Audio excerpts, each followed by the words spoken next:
Bismillahirrahmanirrahim, teman-teman sekalian yang dimuliakan oleh Allah. Kembali kita bertemu pada konten baca buku, dan kali ini buku yang akan saya baca berjudul Islam Nusantara dari Usul Fikih hingga Paham Kebangsaan. Buku ini diterbitkan oleh Mizan dan Teraju Indonesia dan diberi kata sambutan, prolog, epilog, dan para penulisnya dari nama-nama yang sangat kita kenal di dunia Islam di negeri kita ini. Dan buku yang saya miliki ini yakni cetakan ketiga bulan Februari 2016. Saya akan membacakan buku ini di lampiran terakhir dari buku ini, yakni berjudul Lampiran Kitab Islam Nusantara, Kiai Haji Ma'ruf Amin, Rais Am Nahdlatul Ulama 2015-2020 dan Ketua Majelis Ulama Indonesia 2015-2020. Pada akhir-akhir ini Islam Nusantara jadi wacana publik, tidak hanya di kalangan warga Nahdlatul Ulama atau Nahdiyin, tetapi di seluruh masyarakat Indonesia ikut memperbincangkannya. Seolah-olah ada anggapan bahwa Islam Nusantara adalah hal baru. Hal ini wajar karena Nahdlatul Ulama NU adalah ormas terbesar bangsa ini. Jika terjadi perubahan di dalam organisasi ini, pengaruhnya segera dirasakan oleh seluruh negeri. Karena itu bentuk apresiasi publik seperti ini sangatlah positif, baik bagi NU maupun bagi negeri ini. Sebuah tema Muktamar NU 2015 di Jombang yang digelar beberapa waktu lalu, Islam Nusantara memang baru dideklarasikan, namun sebagai pemikiran, gerakan, dan tindakan, Islam Nusantara bukanlah hal baru bagi kita. Islam Nusantara adalah Islam Ahlus Sunnah wal Jamaah An-Nadiyah. Mengapa di sini perlu penyipatan An-Nahdiyah? Jawabnya adalah karena banyak kalangan lain di luar NU yang juga mengklaim sebagai pengikut Ahlussunnah wal Jamaah, disingkat Aswaja, tetapi tidak memiliki cara fikir, gerakan, dan amalan yang berbeda dengan NU. Negara Islam di Irak dan Suriah atau NIIS pun mengaku sebagai pengikut Ahlussunnah wal Jamaah, tetapi sepak terjang mereka selama ini sangatlah ditentang NU. Karena itu Islam Nusantara adalah cara dan sekaligus identitas Aswaja yang dipahami dan dipraktikkan para muassis atau pendiri dan ulama NU. Islam Nusantara adalah cara proaktif warga NU dalam mengidentifikasi kekhususan yang ada pada diri mereka guna mengiktibarkan karakteristik ke-NU-an. Karakteristik ini bersifat peneguhan identitas yang distintif, tetapi demokratis, toleran, dan moderat.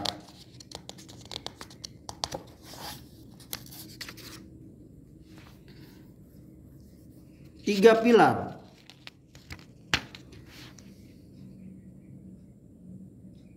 Pada dasarnya ada tiga pilar atau rukun penting di dalam Islam Nusantara. Pertama, pemikiran atau fikroh. Kedua, gerakan atau harokah. Dan ketiga, tindakan nyata atau amaliyah.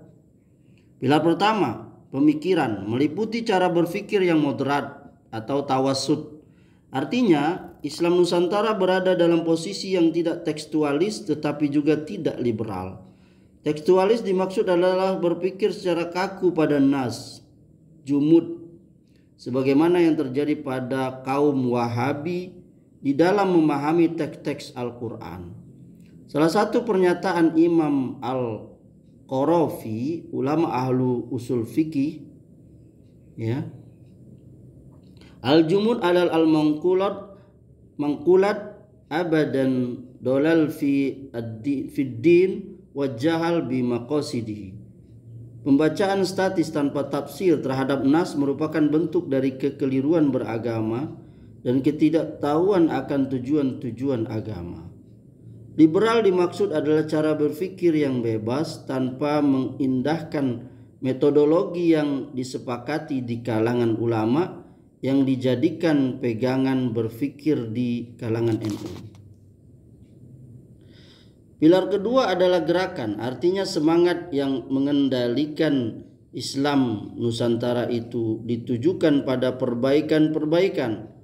Tugas Islam Nusantara adalah melakukan perbaikan-perbaikan atau reformasi untuk jam'iyah, perkumpulan dan jemaah atau warga yang tak hanya didasarkan pada tradisi tetapi juga inovasi.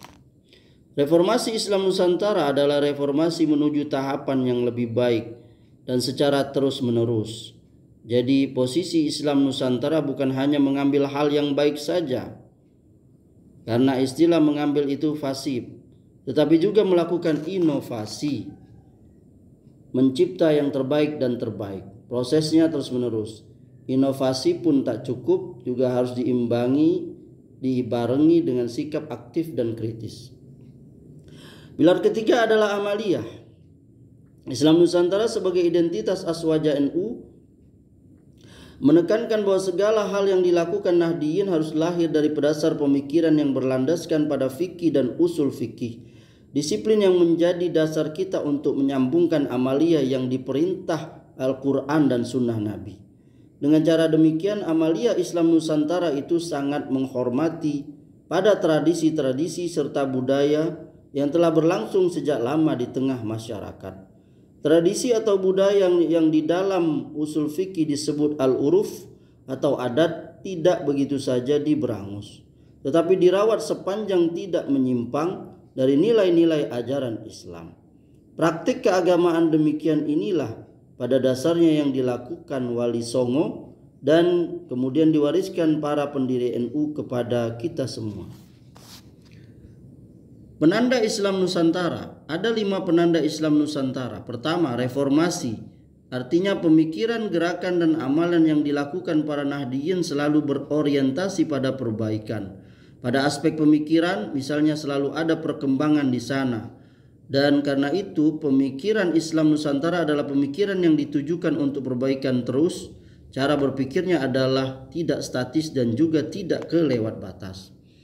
Kedua, tawazuniyah yang berarti seimbang di segala bidang.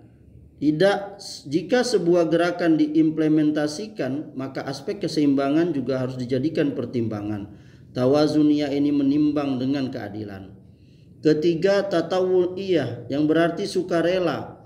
Satu hal yang harus dipegang dalam kesukarelaan ini adalah dalam menjalankan pemikiran, gerakan, dan amalan. Nahdiyin tidak boleh memaksakan pada pihak lain. Artinya orang NU harus memperhatikan hak-hak orang di luar NU. Secara internal, warga NU juga tak boleh bersikap fatalistik, harus senantiasa berusaha dan berinovasi menegakkan 3 pilar Islam Nusantara di atas. Dengan kata lain, tidak ada pemaksaan, tetapi bukan tidak berbuat apa-apa. Keempat, santun, yaitu segala bentuk pemikiran, gerakan, dan amalan warga Islam Nusantara dilaksanakan dengan santun. Santun di sini berlaku sesuai dengan etika kemasyarakatan dan kenegaraan serta keagamaan. Kelima, tasamu, yang berarti bersikap toleran, respek kepada pihak lain. Sikap toleran ini tidak pasif, tetapi kritis dan inovatif. Dalam bahasa keseharian, warga NU adalah sepakat untuk tidak sepakat. Secara konseptual, kelima penanda Islam Nusantara tersebut mudah diucapkan, tetapi sulit direalisasikan. Sulit di sini berbeda dengan tidak bisa melaksanakan. Misalnya, sikap Islam Nusantara dalam menyikapi 2 arus formalisme keagamaan dan substansialisasi keagamaan berada di tengah. Kedua, harus boleh diperjuangkan selama tidak menimbulkan konflik. Prinsip yang harus dipegang dalam hal ini adalah kesepakatan atau konsensus demokratis dan konstitusional. 3 pilar. Hal penting lain yang ingin penulis sampaikan adalah persoalan ijtihad. Apakah model ijtihad Islam Nusantara? Ijtihad Islam Nusantara adalah ijtihad yang selama ini dipraktikkan oleh NU. Prinsipnya Islam tak hanya terdiri pada aspek yang bersifat tekstual, tetapi juga aspek yang bersifat ijtihadiyah. Ketika kita menghadapi masalah yang tak ada di dalam teks, maka kita menganggap masalah selesai. Artinya tidak dicarikan jawaban. Islam Nusantara tidak berhenti di sini, tetapi melihat dan mengkajinya lebih dulu lewat mekanisme pengambilan hukum yang disepakati di kalangan Nahdliyin.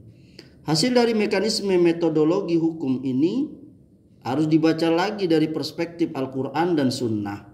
Mekanisme metodologi hukum yang biasa dipakai Nahdliyin di sini misalnya adalah maslahah atau kebaikan.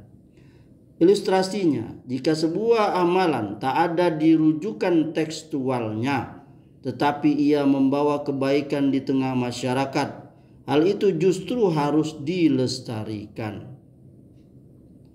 Jika ditemukan teks, maka di sana ada kebaikan. Dan jika ditemukan kebaikan, maka di sana adalah hukum Allah. Ini uraian singkat dan pokoknya saja.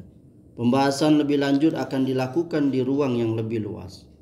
Pada akhir tulisan ini saya ingin mengatakan, Islam Nusantara harus lebih digali lagi sebagai perilaku bangsa agar tidak ada lagi hal-hal yang tidak kita inginkan justru terjadi.